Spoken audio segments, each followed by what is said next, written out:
And it's on. Over to you, Hey, Dinakar. yeah, Would you like to give a thanks. small introduction about yourself? Yeah, thanks, Rashmi. Yeah, so I think, yeah, Rashmi already introduced us. So this team in Red Hat, we're looking at autonomous performance tuning for Kubernetes. Just a quick intro out here.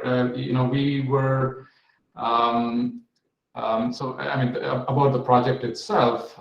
We were working on IBM's OpenJ9 JVM earlier, and we used to hear from customers who were using this in Kubernetes and used to get these kind of problems where they used to say that the containers were disappearing from time to time. And when we debugged the problem, it turned out to be that they weren't setting requests and limits.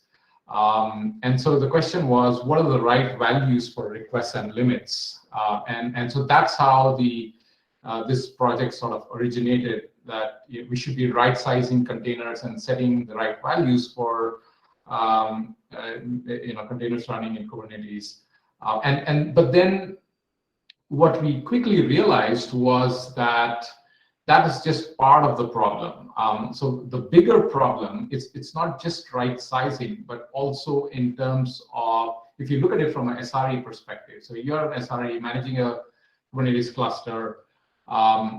Ideally, or rather, these are the kind of problems that you are faced with. So where you have a complex set of microservices, which you're managing, which could all be part of the same application, and these could be written in different languages and runtimes and so on. But then you're faced with a problem where an end user is trying to access one of your services, and they're getting a lot of latency and so on. And here the problem is to get the best performance in the context of these multiple microservices. So, for example, you have a airline booking system, and somebody's trying to do a flight booking, and so you'll have a web application, maybe front-ending, and then you have a back-end booking service, which could be maybe written in Quarkus, and something else could be written in a Spring Boot, and so on. So in this context, you would need to look into each of these microservices, tune them, and to get the best performance and latency. Not only that, the way that you would tune these would be totally different. And most of the times it's so complex that people tend to not touch the tunables in the middleware layer at all. They'll just look at right sizing the application and the container rather, and maybe fixing the application logic. And beyond that, you wouldn't want the SREs touching tunables, which maybe they don't understand as well. So this is kind of the common scenario that we find in Kubernetes.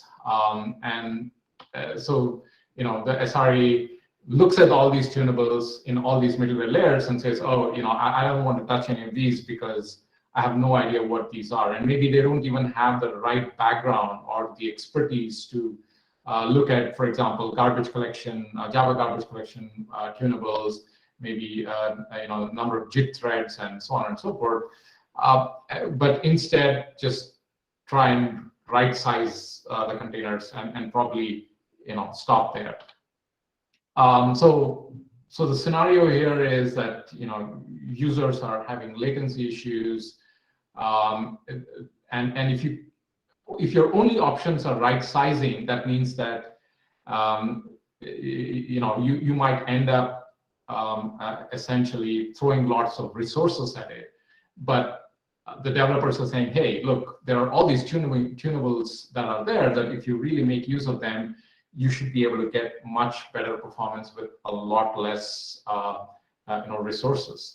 So this is essentially the problem statement that we were looking at, that performance is a complex domain. It's not just, it's not as simplistic as saying, I want a better response time, but it's more often to say something like, I want a better response time, but I also want to keep the costs low and get better throughput, or try to reduce garbage collection time, and so on and so forth. So there are multiple stakeholders here, and each of them might have their own requirements in terms of what exactly is the best performance that they want for a given application.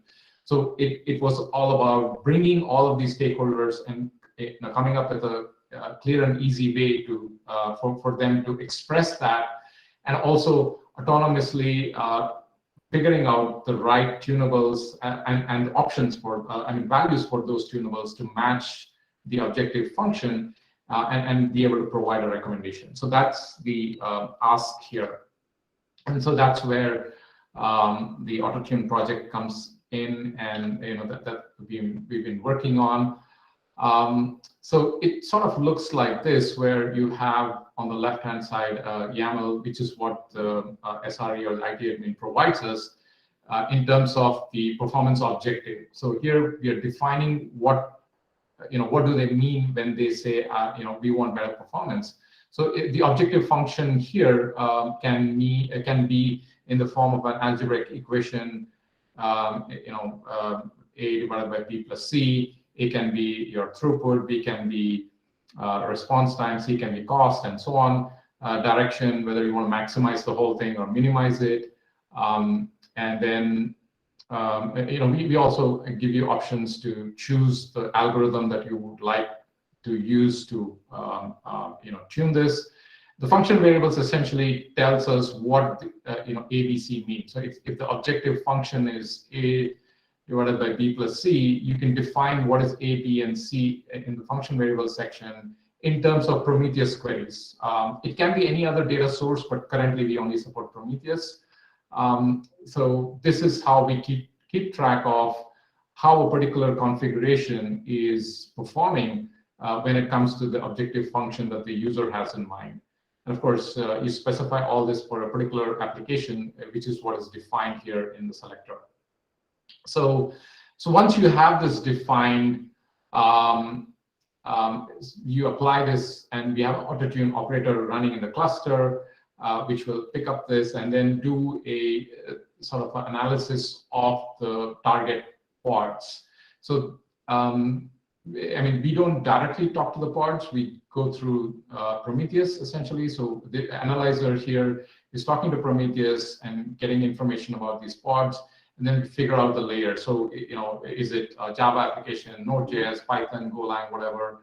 And then is it? Are there any frameworks running on top, like Spring Boot or Quarkus and things like that? And so we have a library of tunables that we maintain for each of these layers, and we match them to the layers that we found in the application running out here, and that forms our search space. So the search space is nothing but the objective function that the user has provided us here, A divided by B plus C, the tunables that we found for all the layers that we found in the application, and the ranges within which the tunables operate.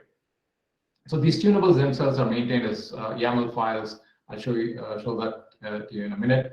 So once we have this, we send it off to the Optuna service that we have running here. So currently, Optuna is the only one that we have support for, but this can easily be expanded. So we have a thin Python API layer, REST API layer here, which is abstracting Optuna underneath it, and we can easily support other open source hyperparameter optimization libraries, such as there's HyperOpt, and there are a few other ones as well.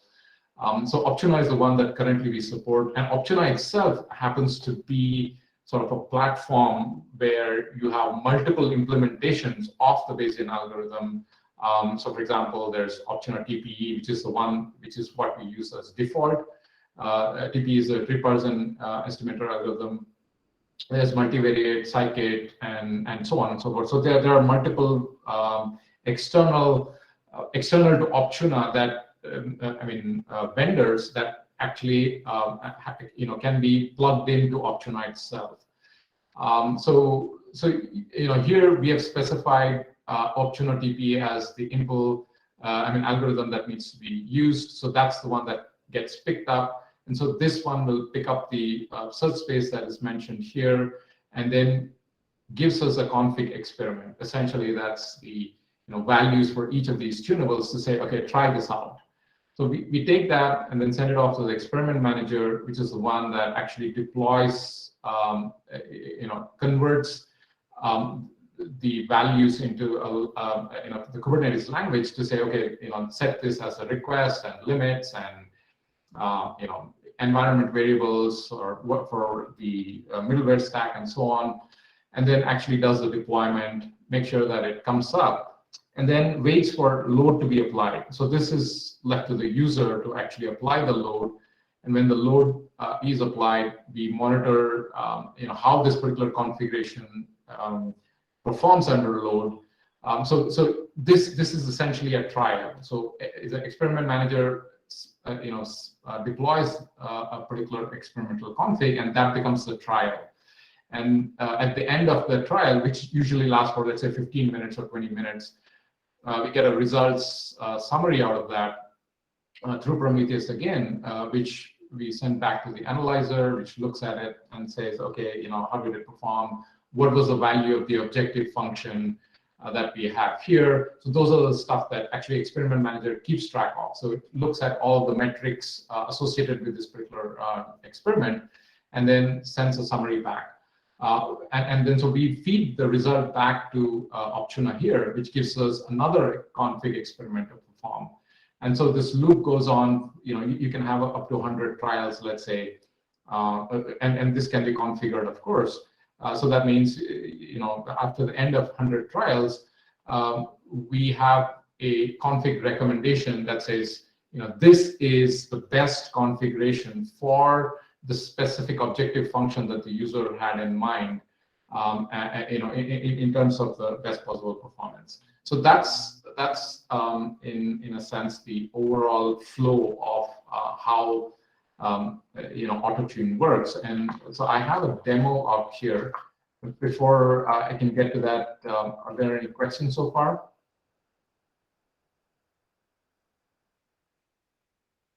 Oh, there are no questions in the chat box as of now.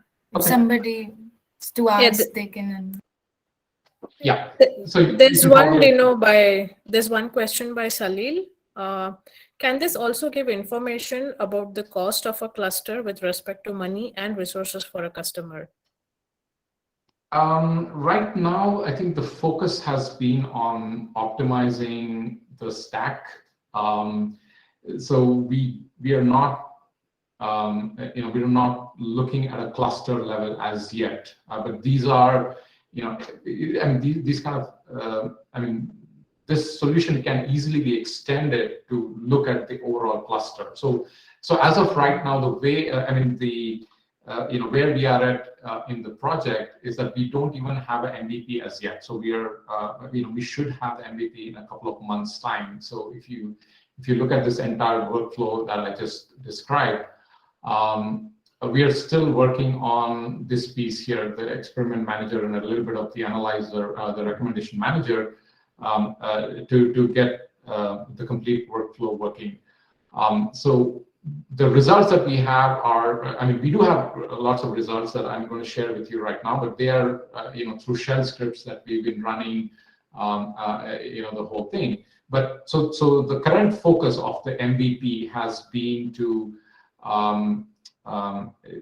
optimize the stack and get the best possible performance at an individual pod level. So beyond that, we do have plans for horizontal pod auto scaling and at a node level and cluster level and so on. But I think as of right now, we're limited to that. Okay, so I think we can take some more questions at the end. Here we have, so this is a Minikube that's running on my laptop. So you can see that I have Prometheus installed, Prometheus and Grafana installed. I also have Autotune running here in the cluster, and a couple of applications as well. So Pet Clinic is the Spring Boot application, and then we have Tech Empower, which you might, some of you might be familiar. It's actually a framework. I mean, it's a community which aggregates all these middleware frameworks and benchmarks related to all these middleware frameworks. And so currently we are running the Quarkus REST-easy Hibernate application benchmark within the Tech Empower. So this is again available publicly on GitHub as well. So you see that these are the applications that are running, and then this is the Autotune installation that I've just done. And by the way, you can take a look at all of these scripts available here. So this is the main repo, github.com/Kruize/Autotune. And this one is Kruize/Autotune demo, the Makecube demo setup.sh. This is the one that I'm actually running right now on my laptop. Then we have the benchmarks repo where Tech Empower and Spring Boot and all of these are available here. So these are basically thin wrappers of that we have that just makes it easy to deploy in a Kubernetes environment. And the original benchmark still continues to be from the Tech Empower GitHub repo.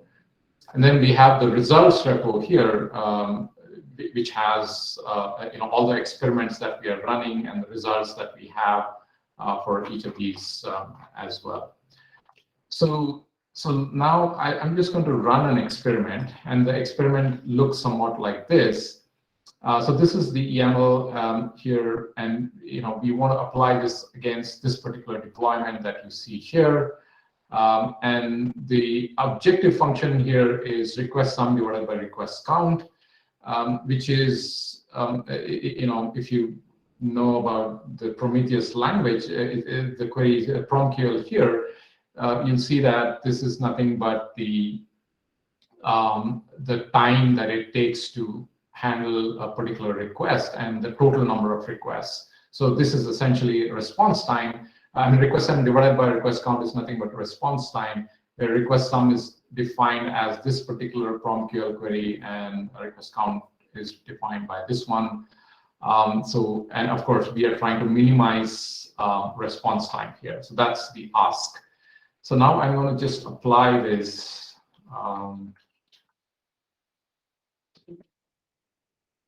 The one that I just showed you here.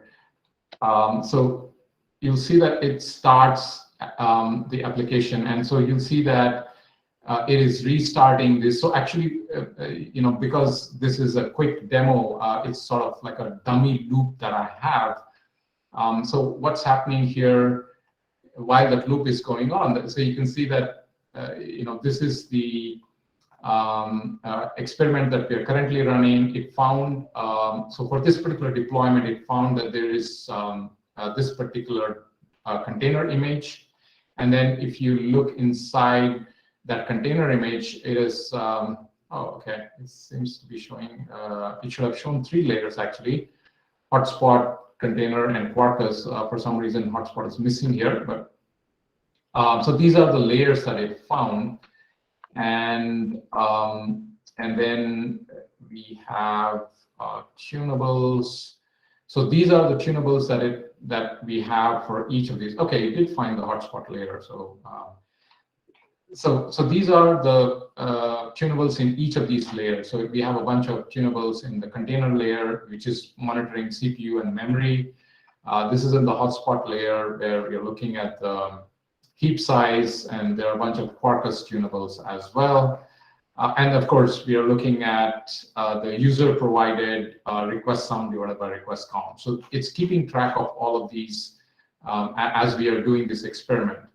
And then the experiment summary here gives us a quick sense of what's going on. So because this is a dummy loop that I have, it's quickly running through the trials. But each trial usually takes about 15 to 20 minutes, depending on what the user has set it up as.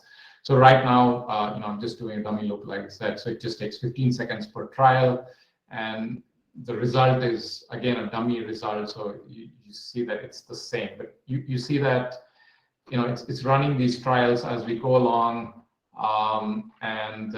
It should give you a best trial at the end of these. So I'm currently running about 10 trials only. And if you look at what's happening within each of these, so this is trial number 0.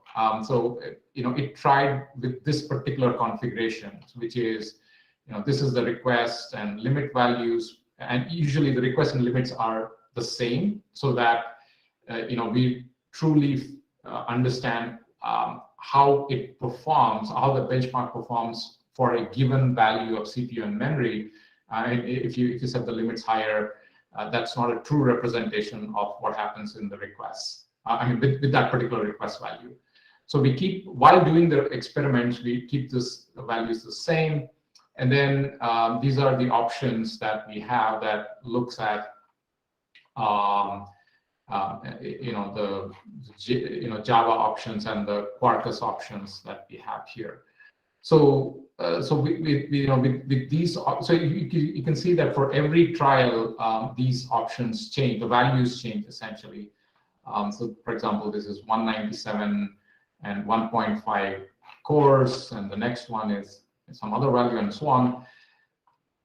So at the end of at the end of this run, so we have a best trial that indicates which one was the best one, and you can correspondingly look at that particular configuration to determine which was the best trial.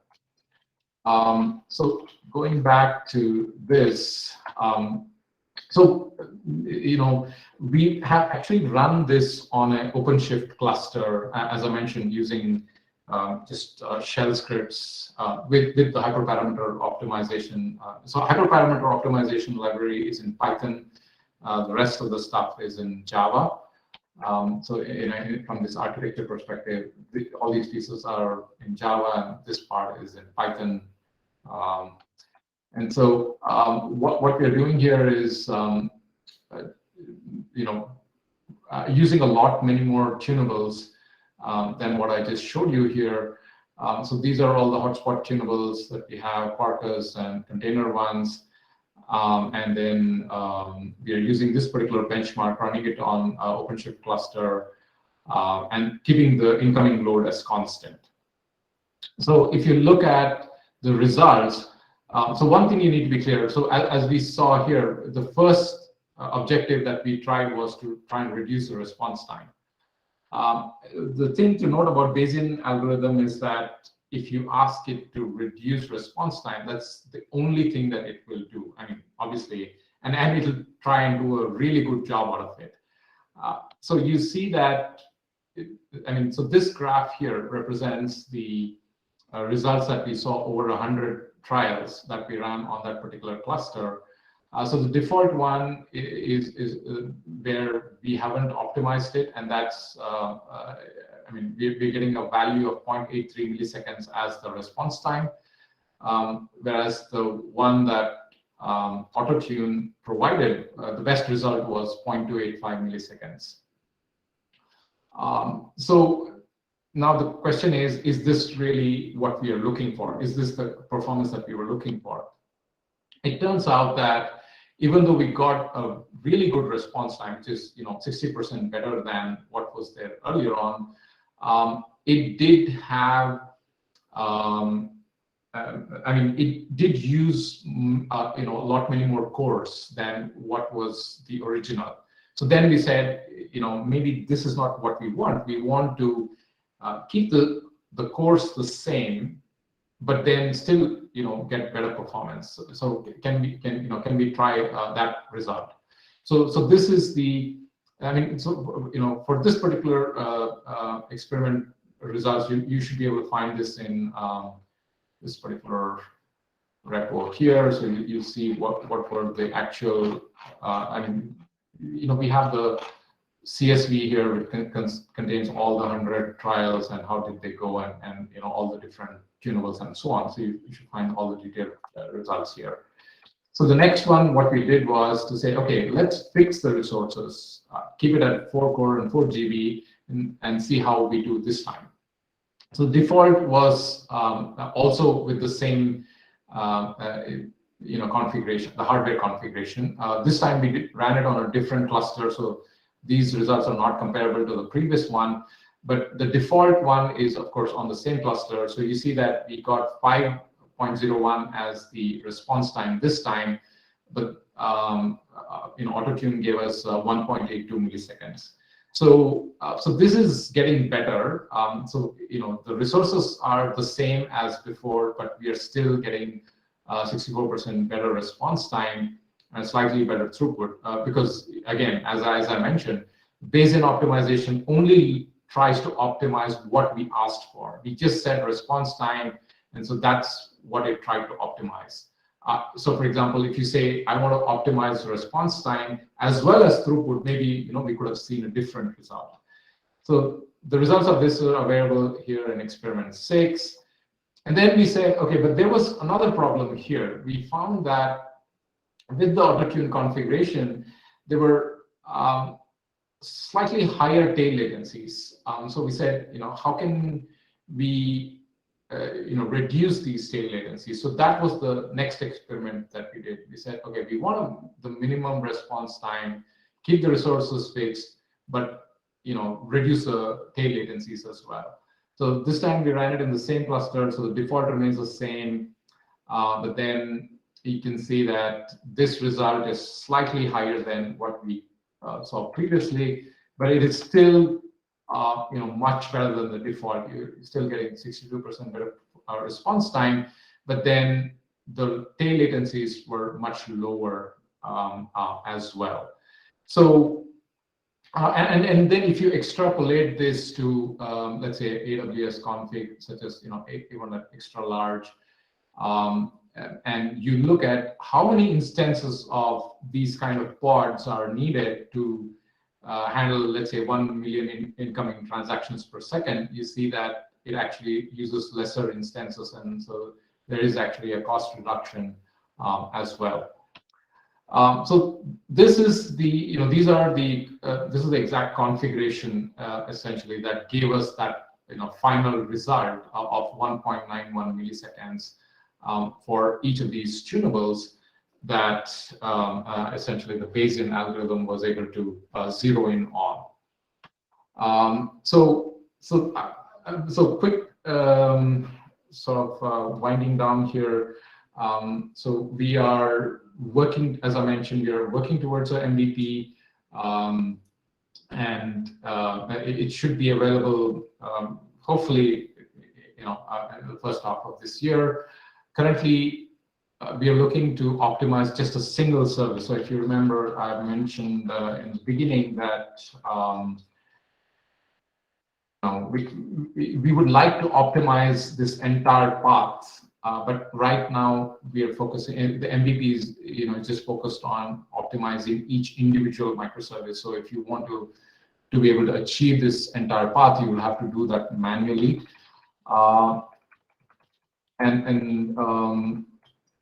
This is not for production environment. Obviously, we are still in heavy development at this point in time.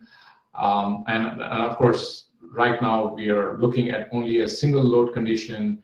And in the future, we are also looking at HPA recommendation.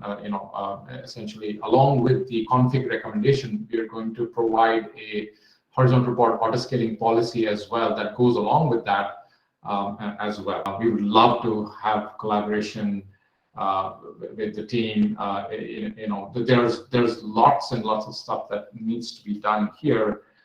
So, for example, we would like to, and the multiple microservices is just one of the things. There are other things such as being able to use machine learning to classify the workload or the application type itself, and try and arrive at recommendations a lot quicker. So, for example, right now it takes about 36 hours to come up with a recommendation, because that's how long it takes us to run 100 trials. I mean, assuming that it takes about 15 to 20 minutes to run each trial. So it takes quite a bit of time, and so I mean, we're looking to see if we can reduce that time down to about half an hour or something like that, and that can be done through classification algorithms and stuff like that. So, and then of course we would like to maybe get this working on other publicly available clouds. And right now, of course, this is just a Minikube one that I showed you. We are working to get that, working on OpenShift. We like to see this on other clouds and other data sources, not just Prometheus, and also for other runtimes. So right now we were focused on Java to begin with, but then other runtimes such as Node.js and so on. So quickly, I just want to mention that. So if you look at our repo here, you'll see that we have these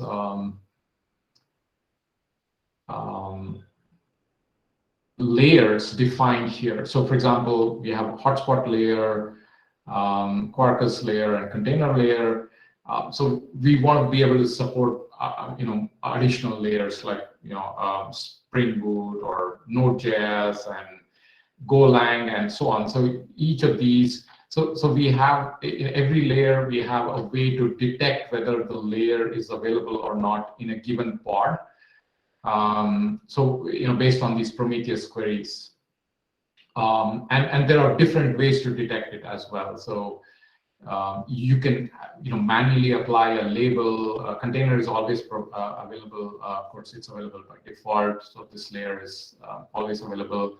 But in the case of Quarkus, we are currently, for example, just adding a label manually to the application. But we want to do this in an automated way as well in the future.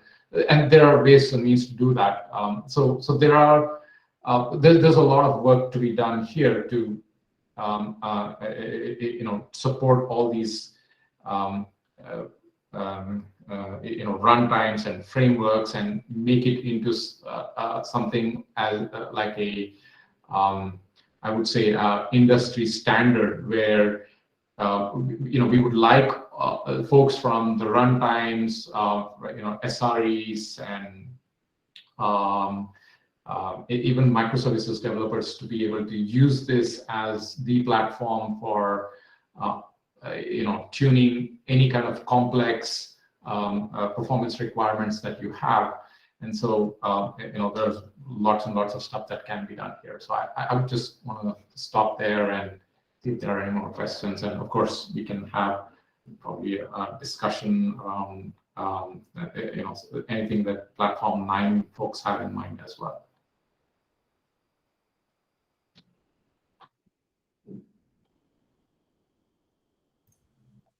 Dinakar, thank you so much. I saw there's a couple of questions. Anmol had a question on earlier on. Rashmi, would you like to take that, or would you like me to read it out? Yeah, he answered that earlier, Sirish, the cost of the cluster one. Yeah, I think those. There's one more, yeah. On Escalo. Yeah. So, Dinakar, there's a question for you. So, do you have any plans to have companies develop their own forks based on Autotune as open source? I think, at this point in time, we would welcome any contributions. So, I think that, so as I mentioned, there are lots of things that can be done here that help build this platform. And, for example, different hyperparameter optimization libraries, or the bunch of ideas that I was talking about. So I would prefer, of course, because this is still in a growing phase, it would really be nice to have everybody collaborate, on this particular fork and see how we can make it better. So we would really welcome any contributions for any of these. And if there are some, Platform 9 specific goals that you have around this, I would really love to hear what those are and see if that's, in the common interest of everyone.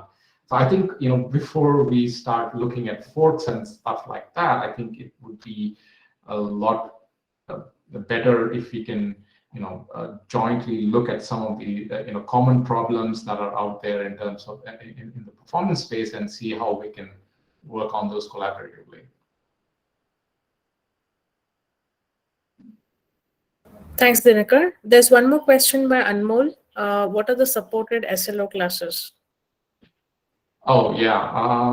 The SLO classes right now we have, as you can see out here, there were response time, throughput, and resource usage.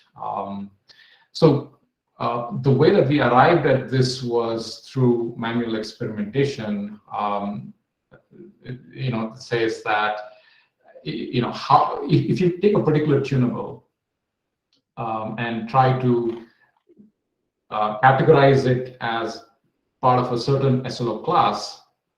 So, for example, if you pick max inline level, which is part of the hotspot JVM, so we've seen that it affects response time and throughput, but it has a negligible effect on resource usage. So this is how we have arrived at this, and currently we of course support these three, but really we have not added too much significance to this at this point in time. So it is a way to, so for example, if you have a certain objective function that caters to only one particular SLO class, so it is possible for us to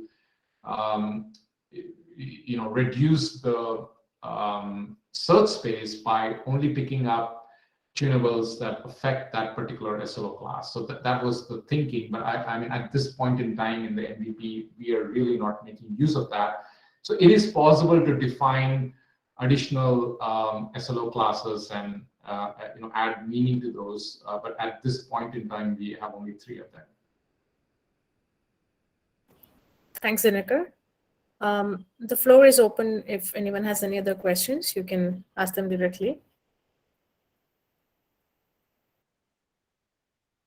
Yeah, Dinakar, we may have touched upon this briefly when we last met.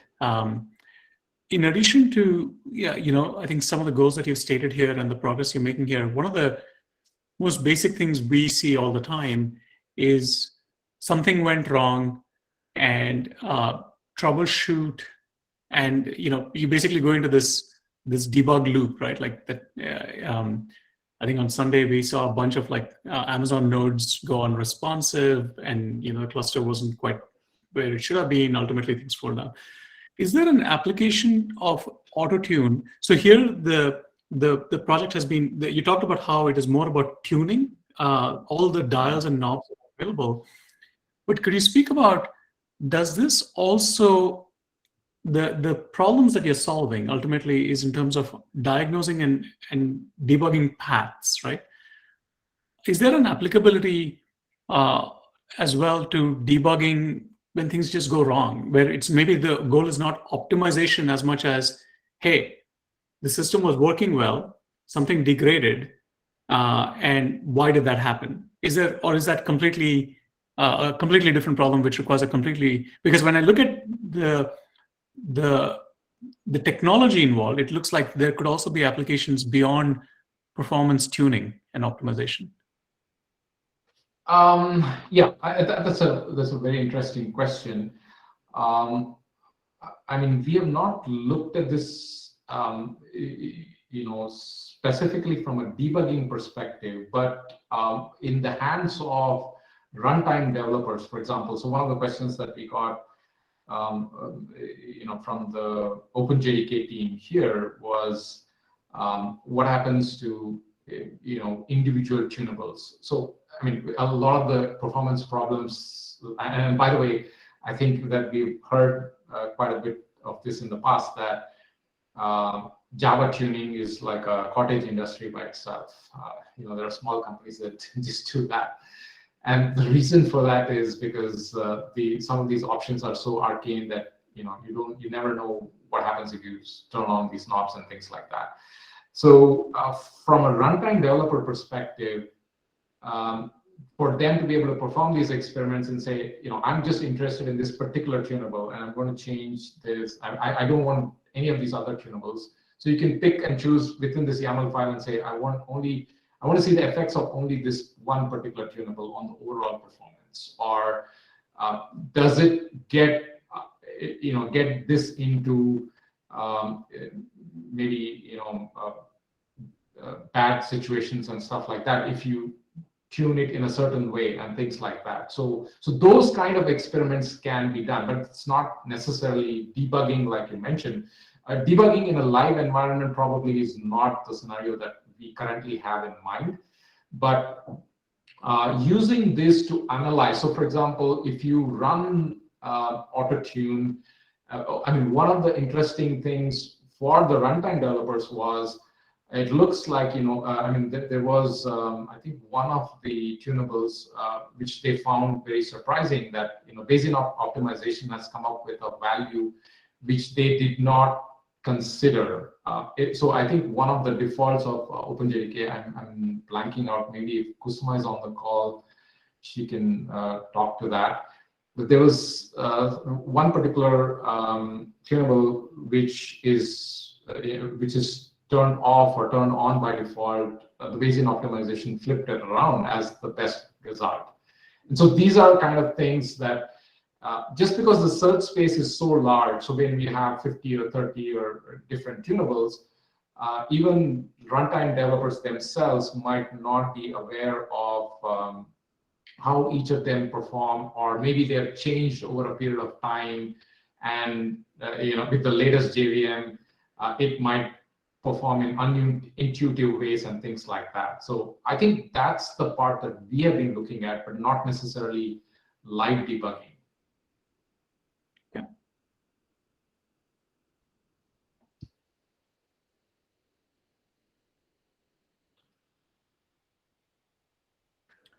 Sirish, I guess I had a question. So I mean, are there any other kind of general performance?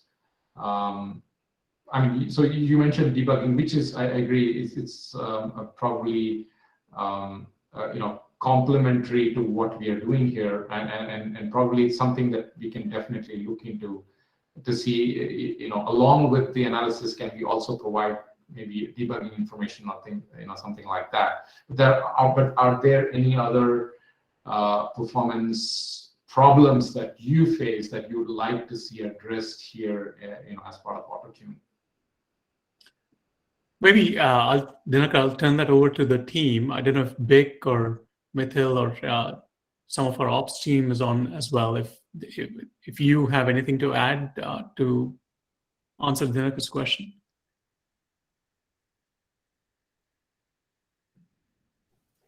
So we deploy Platform 9 in an air-gapped environment, and what we're seeing is there are deployment models that are very varied, and we can't guess what the performance tuning should be in those cases. I think this would be really useful in those scenarios. So yeah, I'm really looking forward to try it out. Okay. I guess one other common problem that we are seeing here is that the Kubernetes clusters are not necessarily on bare metal. They're on dedicated VMs, on shared VMs, and things like that. So is that a common scenario that you are facing as well? And obviously having to debug performance problems in a shared environment is not so easy, because it's not easy to recreate and so on. So I guess, I mean, how common is that, and is that something that you folks have as well? Dinakar, we run on a mix. I mean, I'm sure OpenShift is similar. We run on a mix across bare metal VMs, like a VMware-like environment, and the public cloud. And I think the level of variation is very, very high, right? So I'm sure, you should not just be asking this of us, but also all of our customers. I'm sure, it's seen as a dark art to kind of tune. Certainly when we launched our free tier based on our own internal Kubernetes-based environment in the cloud, there was a lot of guessing as to the values of requests and limits. And, there's a lot of times, and it's being statically configured, right? Like, it's not necessarily being kept up to date. We don't have any system that is tuning it over time and keeping it up to date over time. So, it's working right now, but it doesn't necessarily mean it's optimized. Right. Yeah. Yeah. I think that's the common thing that I hear. I mean, this is the question that I have all the time in terms of the spread of where Kubernetes is running. And so this is one of my favorite questions, because we don't want to architect or design a solution that does not take into account how Kubernetes is actually being used. And so I guess so that's the thing. And so I'm always on the lookout for kind of these odd scenarios. I mean, these are the three common ones, of course, bare metal, dedicated VMs, and shared VMs, but I'm also on the lookout to see if there are other weird combinations and things like that. I have a question about the experiments. So is the search space, does the search space grow exponentially based on the number of tunables? And how do you manage that? How are the experiments conducted? Do you sample random values across all the tunables? Is there any guidance to that, or is it just try everything? I think if you look at, so the number of tunables here are about 31 in number, and we've seen that Bayesian optimization, the Bayesian algorithm is it doesn't really take too long for it to come up with configurations with these many number of tunables. So, and we've seen that in the past, and there are other folks who have done this. I think Twitter has a video on YouTube. I think they presented at one of the conferences, probably Java 1, where they talked about this as well. And they were running with around 50 tunables, and I've seen some papers talk about more. Almost up to 100 tunables and so on. But beyond that, I think it sort of becomes like the same as a random search kind of thing. So it looks like Bayesian optimization can handle up to 100 tunables without. It does fairly well in terms of. So if you look at, I did have a slide on that. So this is sort of the way that it looks at. So this is not necessarily just to do with tunables, but just the overall search space, and the way that it zeroes in on the, let's say, the global minimum or the maximum. So if you look at the 100 trials that we run, usually we see that between 60 to 70. By the time that we have done 70 trials, we've reached the best result already. So we don't necessarily have to run through all 100 of them a lot of the times. But then, in very rare cases, it goes beyond that, or even beyond 100 trials. So we have run a few experiments with up to 200 trials, but the results doesn't seem to be any better than the first 100. So the thing with Bayesian is that it constantly keeps on looking for the best result. So as you can see here, so if the global maximum is what we have to find out, it keeps. So essentially, if you fed it 31 tunables, it says, okay, try these values for this orange dot here represents one particular configuration that the Bayesian optimization has given you, saying that, okay, try these, and for each of these 31 tunables, try with these values. And the good thing about Bayesian optimization is that it can quickly figure out which parts of the search space to avoid. So, I mean, it has two ways of functioning. I mean, the exploration and exploitation. And exploration is where it is looking all over the search space to in random ways, or I mean, not exactly random ways. So it is looking at the function that you see here at the bottom to determine which are the possible areas within the search space to explore, and based on the values that it sees, it then does exploitation to arrive at either the local minimum, maximum, or the global maximum, and so on. So it seems to be pretty good at a couple of things. One is to weed out tunables that don't seem to have any effect. So even if you have, let's say, 100 tunables, and it turns out that 30 of them are not contributing to the overall objective function, the Bayesian optimization is able to quickly figure them out. And the second part is to zero in on parts of the search space that seem to be more promising than the others. So it seems to be good at both of these. And in addition, we also have libraries such as CatBoost and XGBoost and things like that, which work on top of Bayesian optimization to arrive at the result faster. So, and by the way, these libraries are available as part of Autotune itself. We haven't spent too much time working on those algorithms, but it is certainly possible to use these boost algorithms on top of Bayesian to get faster results. I hope that answers your question somewhat. Yeah, it's thank you. It's fascinating. Not completely intuitive, but pretty fascinating. Thanks. Thanks, Dinakar. There's one more question by Salil in the chat.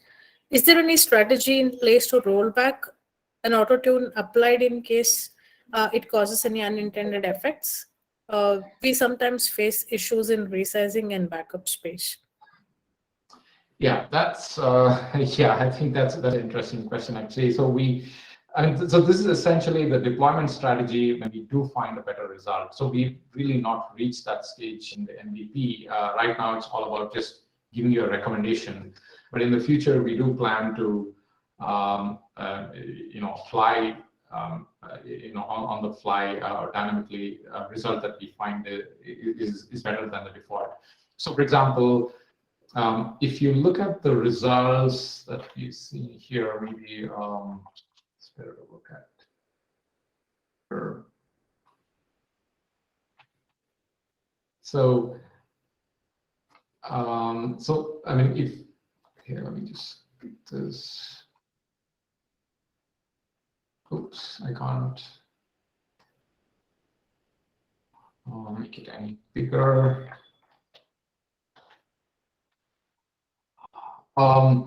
So you can see that this is the exploration phase where it's trying out in different parts of the search space, but then it sort of, gets into exploitation mode.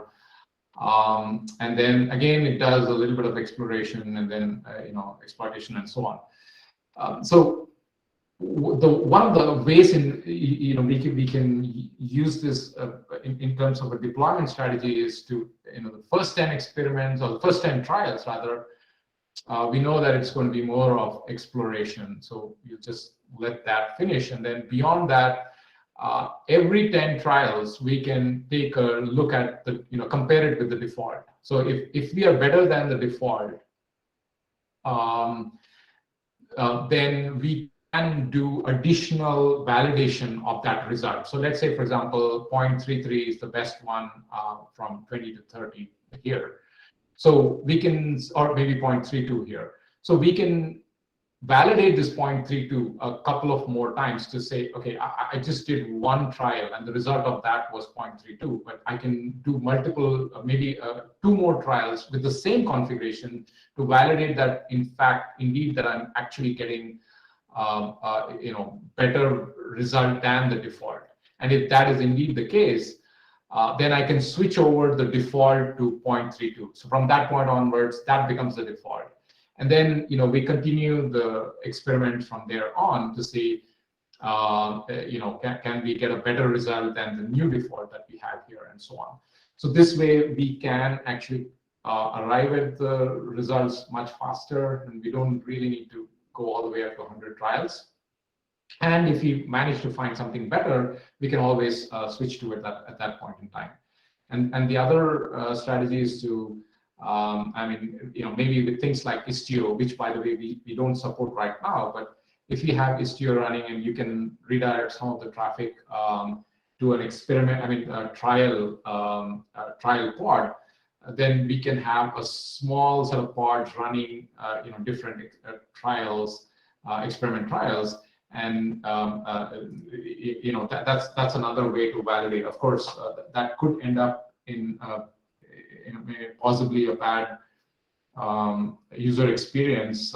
If that turns out to be a bad configuration, but it's handling probably a lot less traffic, and hopefully you won't have too many complaints and things like that. So I think that those are a couple of strategies that we're looking at. They are not part of the MVP right now, but in the future we're looking at those.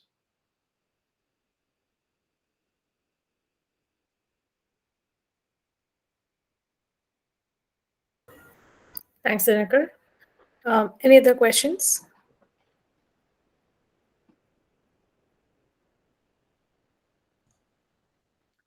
No further questions, Rashmi, on our end. Thank you, Sirish. I just want to say one last thing that I think Mithil is probably already on our Slack. So if you have any further questions, feel free to hang out on our Slack. The link to that is also available on the GitHub repo as well. We can continue the conversation over there. If there are some specific problems or ideas that you would like to pursue, we can set up calls in the future or have discussions on Slack and things like that. So really welcome your contributions and ideas to this project, and look forward to working with all of you. Fantastic. Dinakar, Rashmi, thank you so much for sharing this talk and the really exciting work that you're doing. And I'm excited to see the sparks that this lights within the Platform 9 team. Okay. Thanks. Thanks so much, Sirish and team. Yeah, thanks a lot, Dinakar. Thanks, Rashmi. Thank you, Sirish. Thank you, team, for joining us. Hope you all are safe. Thank you again. We'll keep you posted for further developments. Thank you. Have a great day. Bye.